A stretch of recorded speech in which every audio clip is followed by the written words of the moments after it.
दूसरा मंडप, अर्धमंडप कौन सा हुआ? ये अर्धमंडप हुआ, ये आगे का हिस्सा ये मंडप हो गया।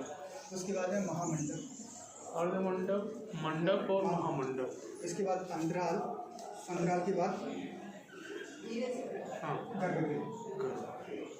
लेकिन जो शानदार स्टाइल के मंदिर होते हैं उनमें प्रदक्षिणा पर पाया जाता है अंदर की तरफ ग्राउंड के लिए। लेकिन जो जो निराधार स्टाइल के मंदिर होते हैं उनके अंदर प्रदक्षिणा पथ नहीं पाए जाते।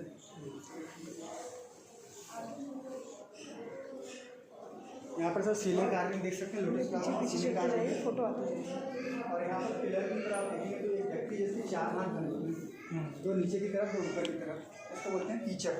कीचक, हाँ, और कीचक ये कहते हैं शायद वजन का जो होता है लाइक वेट लिफ्टर। तभी सब पिलर के ऊपर ये सबसे ज़्यादा वजन को रखते हैं, तो वजन को मैनेज करता है कि 2 हाथों से नीचे की तरफ, 2 हाथों से ऊपर की तरफ। ग्रीक माइथोलॉजी में भी एक सैम पर्सन है, उसको बोलते हैं एटलस। देखिए खजुराहो के इतिहास में आप बोलते भी मैं सुन रहा हूँ। खजुराहो के इतिहास की जानकारी हमें सर यहाँ से प्राप्त होती है। इंस्क्रिप्शन है, इंस्क्रिप्शन जो रिटर्न है वो देवनागरी स्क्रिप्ट में है।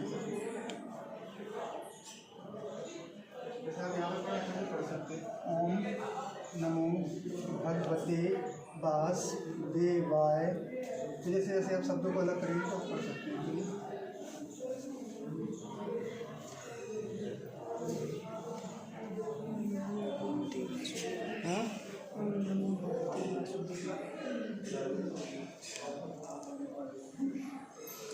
तीसरा भाग इसको बोलते हैं महामंडल। उस समय जब मंदिर में पूजा हुआ करती थी तो जो टेम्पल की देवदासी हुआ करती थी, टेम्पल गर्ल्स को उस पर डांस परफॉर्म किया करती थी पूजा के समय। दोनों तरफ म्यूजिशियन होते थे, व्यक्ति पहले भाग में इकट्ठे होते थे, बाहर प्लेटफॉर्म के ऊपर होते थे। लेकिन जो पुजारी होता था वो वहाँ पर बैठता था। सर यहाँ पर है, यहाँ पर आप देखें पिलर है, पिलर के ऊपर कीचक है, कीचक के ऊपर कुछ मूर्तियाँ हैं, कुछ जगह खाली है। लेकिन जहाँ कुछ जगह खाली है वहाँ पर आप देखें ऊपर की तरफ एक होल बना हुआ है, और नीचे की तरफ भी एक होल है। तो सर ये इंटरलॉकिंग सिस्टम है। पहले यहाँ पर मूर्तियाँ थी लेकिन किसी ने तोड़ दी, जिससे जैसे यहाँ पर ये मूर्तियाँ फंसी हुई, पूरे पत्थर है इसी तरीके से मंदिर के फंसे हुए हैं, कोई सीमेंटेड मटेरियल यूज नहीं हुआ, किसी भी तरह का सीमेंटेड मटेरियल ओरिजिनली यूज़ नहीं किया गया। ये इंटरलॉकिंग के लिए इंटरलॉकिंग सिस्टम का एग्जाम्पल है। यहाँ पर पहले मूर्तियाँ थी लेकिन किसी ने तोड़ दी है, चुरा के ले जब ये आर्कियोलॉजिकल के अंडर में नहीं थी। हाँ। अच्छा, यहाँ डांस होता था, देवदासी होता था। पूजा के समय डांस होता था। पूजा होती थी भगवान की तब डांस होता था। पूजा के समय डांस होता था। फिर पूजा चलती थी तो जो देवदासी हुआ करती थी मंदिर की टेम्पल गर्ल्स, उस पर डांस परफॉर्म किया करती थी। पूजा चल रही थी, पुजारी आरती वगैरह किया करता था। यहाँ पर म्यूजिक की म्यूजिशियन वगैरह बैठे होते थे, म्यूजिक प्ले करते थे, और व्यक्ति बाहर इकट्ठे होते थे। और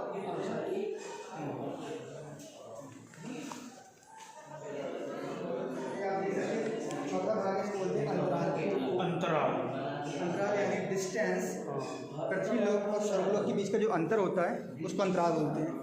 और इस वजह से पुजारी यहाँ बैठता था, पुजारी कनेक्टर की भूमिका निभाया करता था। पाँचवा भाग है गर्भगृह।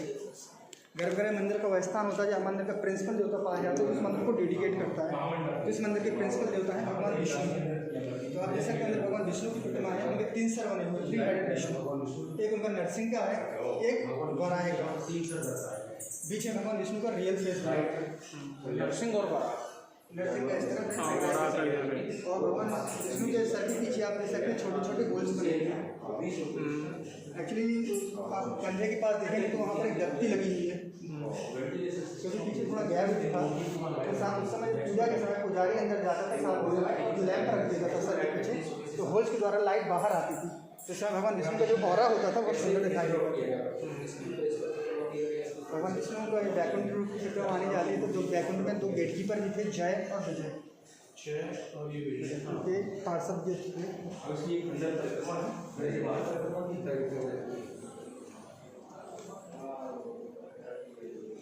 सर यहाँ साइंस ऑफ आर्किटेक्चर का अच्छा उपयोग किया गया है, जिसके अंतर्गत जितने भी टेम्पल है सभी ईस्ट फेसिंग है। क्या बोला? आर्किटेक्चर का उपयोग किया गया जिसके अंदर जितने भी टेम्पल सभी ईस्ट फेसिंग है।